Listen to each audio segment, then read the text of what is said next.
අයිබෝවන්.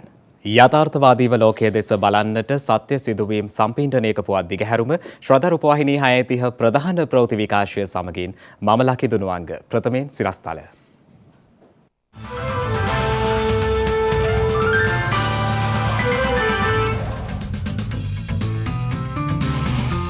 ඩෙංගු රෝග ව්‍යාප්තියේ සීග්‍ර වර්ධනයක්. රෝග ලක්ෂණ ගැන අවධානයෙන් පසුවන්නැයි සෞඛ්‍ය අංශවලින් එල්ලීමක්. උසස් පෙළ සහ ශිෂ්‍යත්ව විභාග ඔක්තෝබර් මස පැවැත්වීම කෙරෙහි රජයේ අවධානය.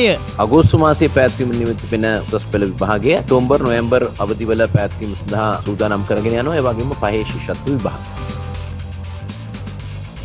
ගංගා ආශ්‍රිත ජල මට්ටම් ක්‍රමයෙන් පහළට.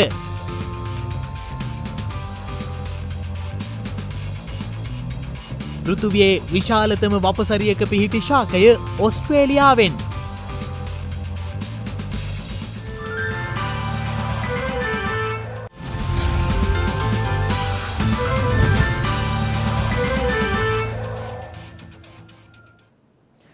බස්නාහිර සබරගමුව සහ වයඹ පළාත්වලටත් මහනුවර නුවරඑළිය ගාල්ල සහ මාතර දිස්ත්‍රික්කවල ඇතැම් ප්‍රදේශවලටත් මිලිමීටර 100 ඉක්ම වූ තද වැසි ඇති විය හැකි බව කාලකුණ විද්‍යා දෙපාර්තමේන්තුව ප්‍රකාශ කළා.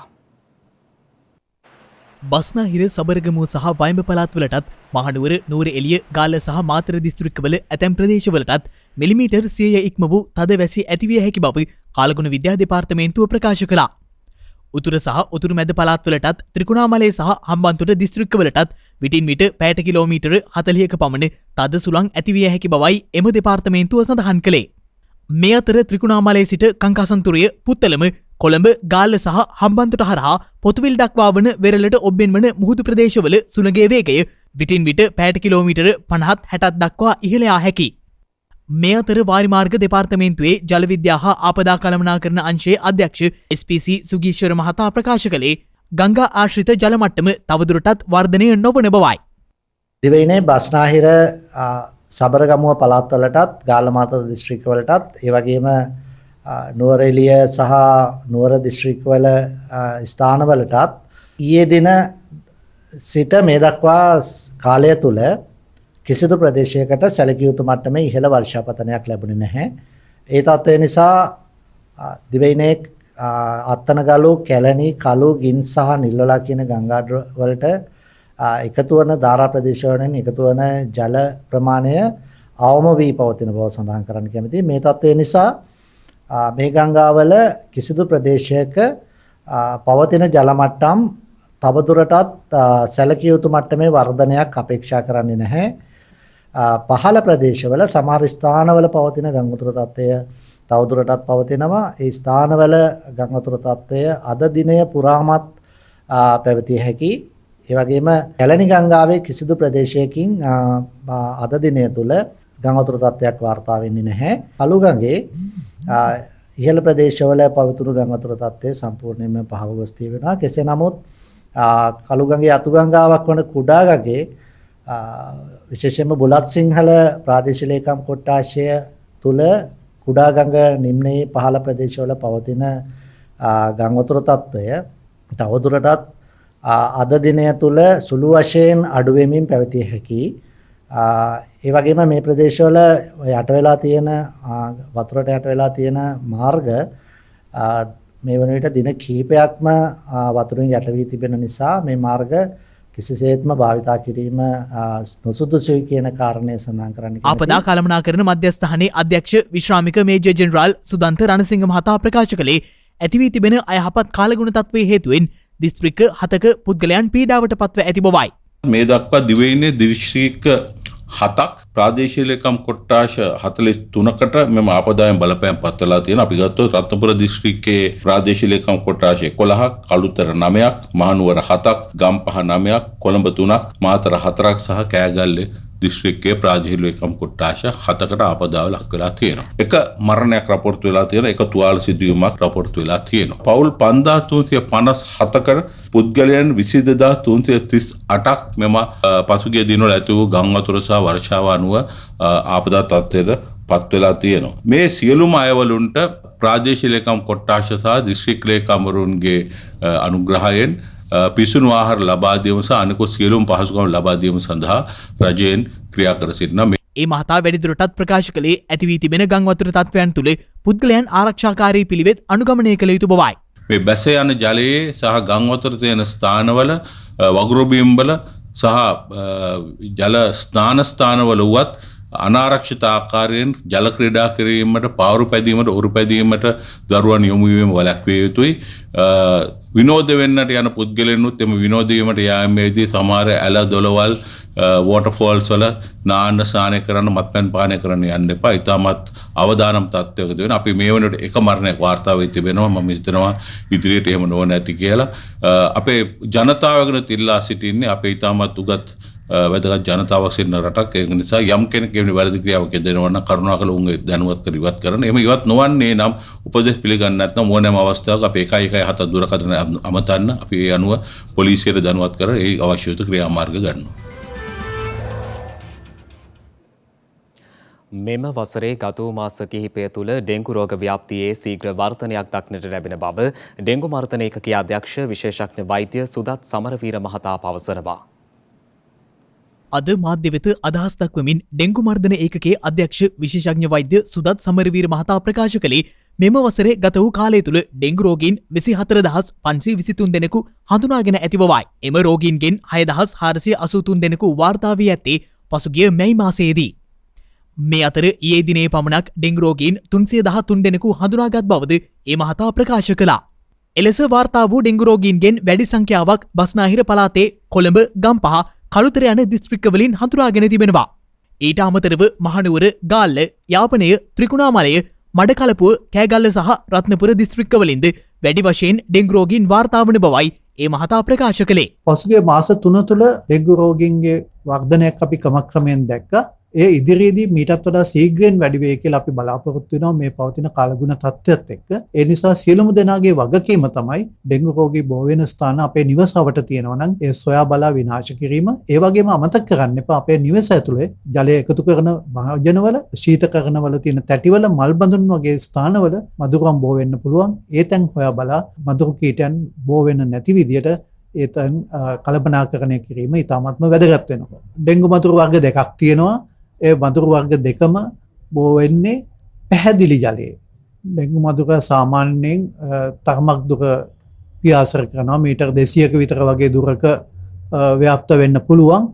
සාමාන්‍යයෙන් ඩෙංගු රෝගය වැළඳුනම අධික විදියට උණ එන්න පුළුවන්. එසේ රද්දාව, ඇස යට වේදනාව, ඇඟපතේ වැක්කුම, වමන යාම, ඒ වගේම ඇඟේ බිබිලි සහිත කුෂ්ඨයක් වගේ මතුවීම වගේ දේවල් අපි දකිනවා. යම් කිසි කෙනෙකුට මේ දවස්වල උණ තියෙනවා නම් එය බොහෝ දුරට ඩෙංගු උණ කියලා අපිට සැක කරන්න සිද්ධ වෙනවා. ඒ නිසා ඒ වගේ කෙනෙක් හොඳින් විවේක ගැනීමත්, මනාව දියර පානය කිරීමත් අත්‍යවශ්‍යයි. ඒ වගේම තමයි උණට සහ ඇඟපතේ වේදනාවට පැරසිටමෝල් නියමිත මාත්‍රාවට ලබා ගන්නවාට අමතරව වෙනත් කිසිම ඖෂධයක් ලබා ගැනීමෙන් වළකින්න ඕන. උණට ඇඟපත වේදනාවට අපි පාවිච්චි කරන පැරසිටමෝල් නොවන වෙනත් ඖෂධ වලට සංකුලත ඇති වෙන්න පුළුවන්, සමහරවිට මරණය ඇති වෙන්න පුළුවන්. යම් කිසි කෙනෙකුට පැය 24කට වඩා උණ තියෙනවා නම් වහාම වෛද්‍ය උපදෙස් ලබා ගත යුතුයි. දිවයිනට පැමිණි ඩීසල් නෞකාවේ ඩීසල් තොග ගොඩබෑමේ කටයුතු අද සිදු කරන බව විදුලි බල හා බලශක්ති අමාත්‍ය කංචන විජේසේකර මහතා ප්‍රකාශ කළා. මේ අතර අද දිනේ සිට යලිත් වරක් දිවයින පුරා රාත්‍රී කාලයේ විදුලි කප්පාදුවක් සිදු කරන බවයි මහජන උපයෝගිතා කොමිසම සඳහන් කළේ.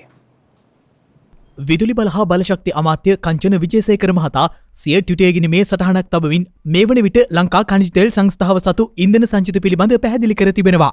ඒ අනුව ඩීසල් මෙට්‍රික් ටොන් 18825ක්, සුපර් ඩීසල් මෙට්‍රික් ටොන් 42ක්, ඔක්ටේන් 92 පෙට්‍රල් මෙට්‍රික් ටොන් 33498ක්, ඔක්ටේන් 95 පෙට්‍රල් මෙට්‍රික් ටොන් 13067ක් සහ ගුවන් යානා ඉන්ධන මෙට්‍රික් ටොන් 386ක් ඉන්ධන සංචිත ලෙස පවතින බවයි අමාත්‍යවරයා පෙන්වා දෙන්නේ. මේ අතර අද දිනේ සිට යලිත් වරක් දිවයින පුරා රාත්‍රී කාලයේ විදුලි කප්පාදුවක් සිදු කිරීමට නියමිත බව මහජන උපයෝගිතා කොමිසම පවසනවා. අධ්‍යයන පොදු සහතික පත්‍ර සාමාන්‍ය පෙළ විභාගයේ පැවැත්වීම හේතුවෙන් මැයි මාස 23 වනදා සිට රාත්‍රී කාලයේ කිසිදු විදුලි කප්පාදුවක් සිදු වූයේ නැහැ. කෙසේ වෙතත් අද දිනේ සිට ලබන 4 වනදා දක්වා පැය දෙකක දෛනික විදුලි කප්පාදුවක් සිදු කිරීමට නියමිත බවයි මහජන උපයෝගිතා කොමිසම සඳහන් කළේ.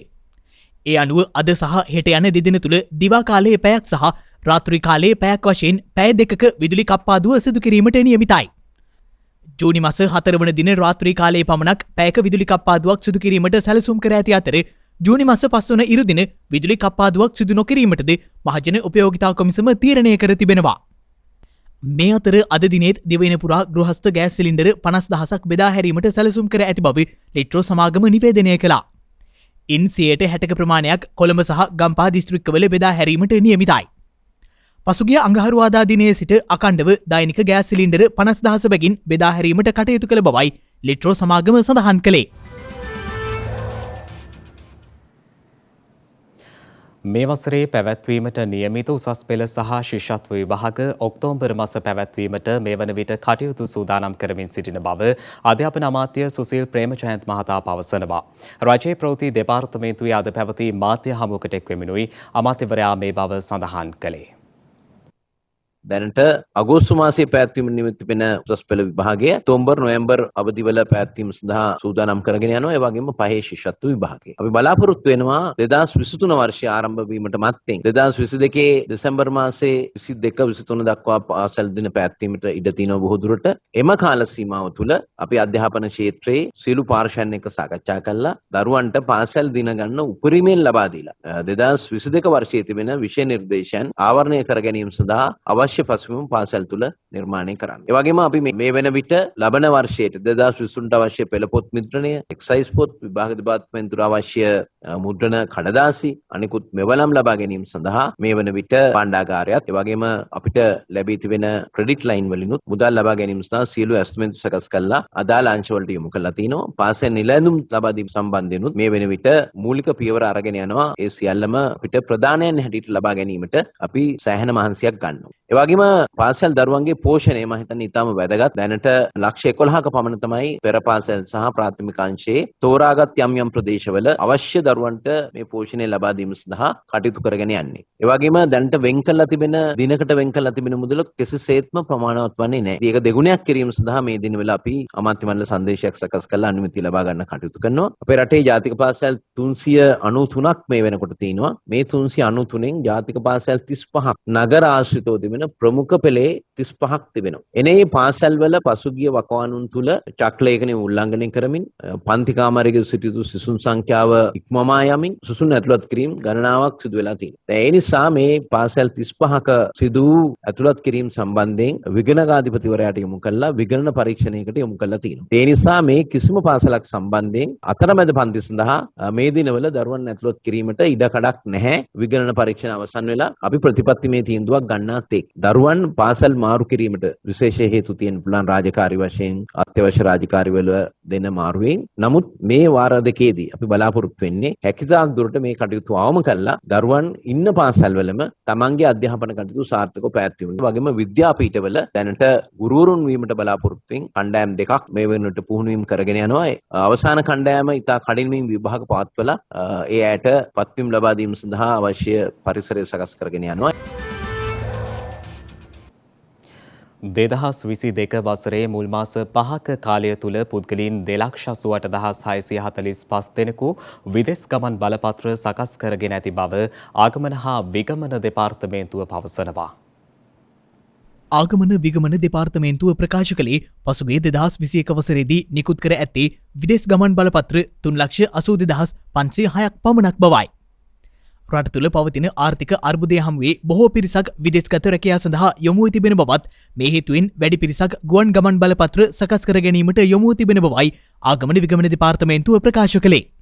මෙම වසරේ ජනවාරි මාසයේදී බලපත්‍ර 52,278ක්, පෙබරවාරි මාසයේදී 55,381ක්, මාර්තු මාසයේදී 74,890ක්, අප්‍රේල් මාසයේදී 53,151ක් සහ මැයි මාසයේදී 52,945ක් වශයෙන් විදෙස් ගමන් බලපත්‍ර නිකුත් කර තිබෙනවා. මෙම තත්ත්වය හමුවේ ආගමන විගමන දෙපාර්තමේන්තු කාර්ය මණ්ඩල දැඩි කාර්ය බහුලත්වයට පත්ව සිටින බවද එම දෙපාර්තමේන්තුව පවසනවා. ඒ හේතුවෙන් ආගමන විගමන දෙපාර්තමේන්තුවේ කටයුතු සඳහා පැමිණෙන පිරිස් දින වේලා වෙන් කරගෙන පැමිණෙන ලෙසද එල්ලීමක් කර තිබෙනවා. ආගමන විගමන දෙපාර්තමේන්තුවේ මාධ්‍ය ප්‍රකාශිකා නියෝජ්‍ය ආගමන විගමන පාලක පියුමි බණ්ඩාර මහත්මිය ප්‍රකාශ කළේ දිනය සහ වේලාව වෙන් කර ගැනීම අනුව දෛනිකව 1,500කට වැඩි පිරිසකට සේවා සපයන බවයි. උදෑසන 6 සිට රාත්‍රී 10 දක්වා සේවා ලබා දීමෙන් උපරිම ගමන් බලපත්‍ර සංඛ්‍යාවක් නිකුත් කෙරෙන අතර සාමාන්‍ය ක්‍රමවේදය යටතේ උදෑසන 6 සිට රාත්‍රී 10 දක්වා සේවා ලබා දීමෙන් උපරිම ගමන් බලපත්‍ර සංඛ්‍යාවක් නිකුත් කෙරෙන අතර සාමාන්‍ය ක්‍රමවේදය යටතේ ගමන් බලපත්‍ර නිකුත් කිරීමේ යම් ප්‍රමාදයක් පවතින බවද ඇය ප්‍රකාශ කළා. එක්දින සේවා මගින් විදේශ ගමන් බලපත්‍ර නිකුත් කිරීමේ කටයුතු බත්තරමුල්ල ආගමන විගමන දෙපාර්තමේන්තු ප්‍රධාන කාර්යාලයේදී පමණක් සිදුවන අතර සාමාන්‍ය සේවා යටතේ විදේශ ගමන් බලපත්‍ර ලබා ගැනීමට අවශ්‍ය ලේඛන ප්‍රධාන කාර්යාලයට අමතරව මාතර කුරුණෑගල මහනුවර මාතලේ හා වවුනියාව කාර්යාල වෙත ලබා දිය හැකියි. ගත දිනේ මෙරටින් වාර්තා වූ කොවිඩ් ආසාදිතයින් සංඛ්‍යාව 10ට අඩු අගයක සටහන් වූ බව සෞඛ්‍ය අංශ සඳහන් කළා.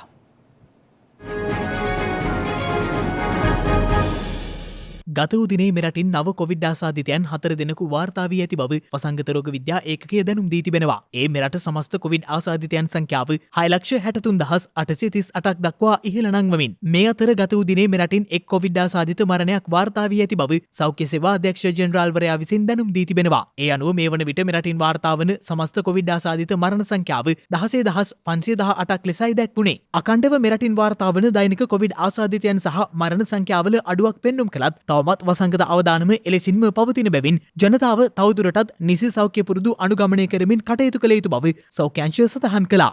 මේ අතර මේ වන විට වෛරසය ආසාදිතව රෝහල්වල ප්‍රතිකාර ලබන පුද්ගලයන් සංඛ්‍යාව 363ක් වන අතර වෛරසය ආසාදිතව සිට සුවය ලැබූ සමස්ත පුද්ගලයන් සංඛ්‍යාව දැක්වෙන්නේ 6,46,957ක් ලෙසයි. දැන් තවත් දේශීය පුවත් කිහිපයක් කෙටියෙන්.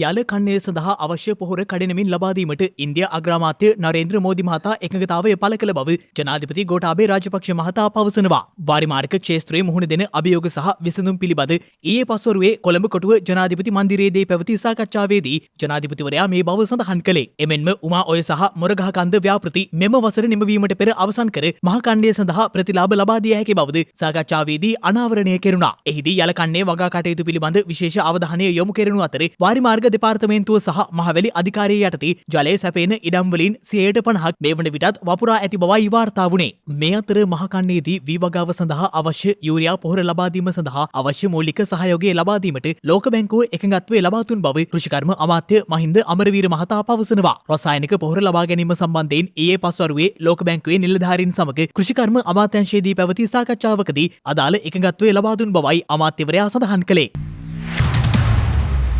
රට පත්ව ඇති ආර්ථික අර්බුදයෙන් මුදවා ගැනීම සඳහා ණය නොවන විදේශ විනිමය හැකිතාක් රට තුළට ගෙන ආයුතුව තිබෙන බැවින් නීත්‍යානුකූල ක්‍රම ඔස්සේ බැංකු හරහා Taman උපයන විදේශ විනිමය රටට ලබා දෙන්නයි කම්කරු සහ විදේශ රැකියා අමාත්‍ය මනුෂ්‍ය නානායක්කාර මහතා විදේශගත ශ්‍රමිකයන්ගෙන් ඉල්ලා තිබෙනවා. පවතින ඩොලර් ගැටලුව හේතුවෙන් ඖෂධ ගෙන්වා ගැනීමට නොහැකිව රෝගීන් දැඩි අවදානමකට පත්ව සිටින බවද එම තත්වයෙන් රට මුදා ගැනීමට Tamanට ලබා දිය හැකි උපරිම දායකත්වය ලබා දෙන ලෙස ඉල්ලා සිටි අමාත්‍යවරයා නීත්‍යානුකූල නොවන ක්‍රම ඔස්සේ මුදල් එවීම නතර කරන ලෙසද ඉල්ලා තිබීම විශේෂත්වයක්. ඊශ්‍රායලයේ සහ ජපානයේ රැකියා හිමි වූ කණ්ඩායමකට ගුවන් ටිකට් පත් ලබා දීමේ අවස්ථාවට ඊයේ සහභාගී වෙමනුයි අමාත්‍යවරයා ඒ බව සඳහන් කළේ.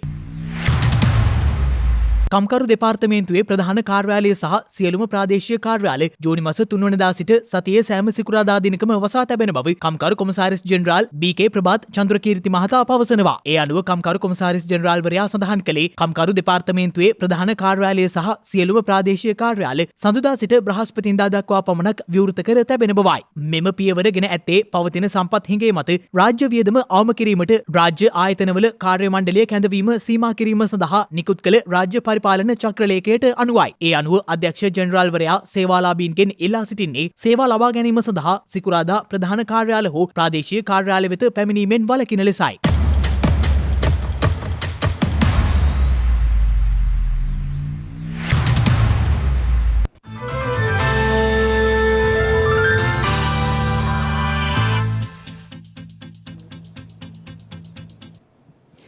අවධානය විදෙස් පුවත් වෙත.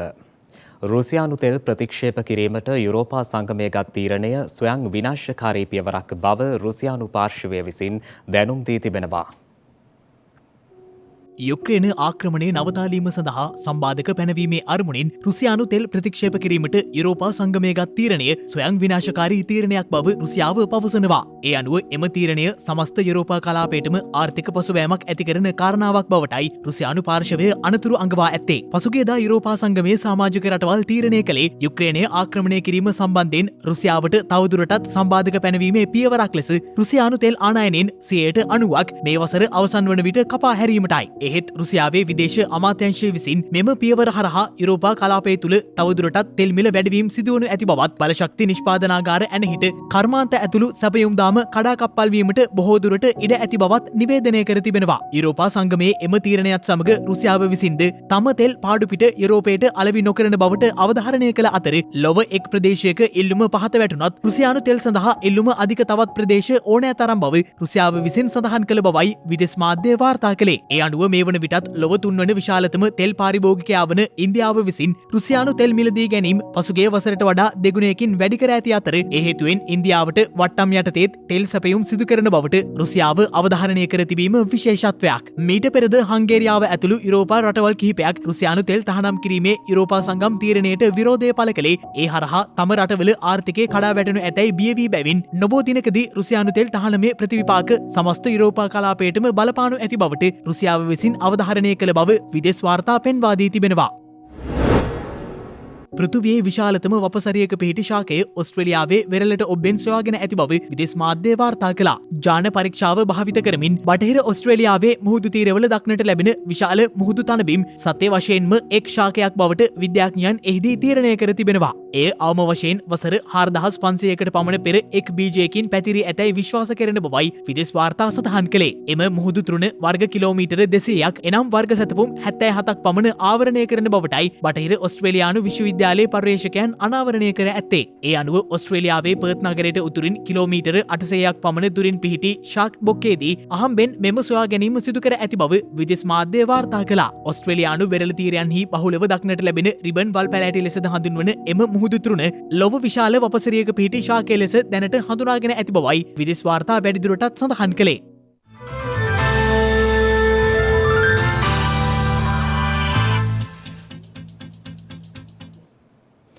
දිනක සටහන් නිමවන්නට මතෙන් හෙට දවසේ වැදගත්කම ගැනයි මේ අවධානය.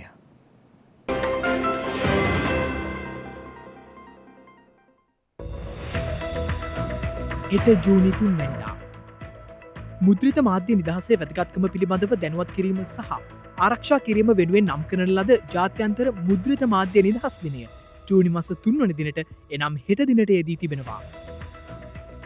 ගමනාගමන මාධ්‍යයක් ලෙස බයිසිකලය ප්‍රවර්ධනය කිරීමට මෙන්ම පාපැති තරඟකරුවන් වෙනුවෙන් නම් කරන ලද ජාත්‍යන්තර පාපැති දිනය ජූනි මාස 3 වන දිනට එනම් හෙට දිනට යෙදී තිබෙනවා. සුප්‍රකට ගීත රචකයෙකු ගුරුවරයෙකු මෙන්ම ආගමික සමගිය වෙනුවෙන් කටයුතු කළ පන්සලේ පියතුමා හෙවත් මර්සලීනු ජයකොඩි පියතුමා උපත ලබා ඇත්තේ 1902 වසරේ ජූනි මාස 3 වන දිනයි.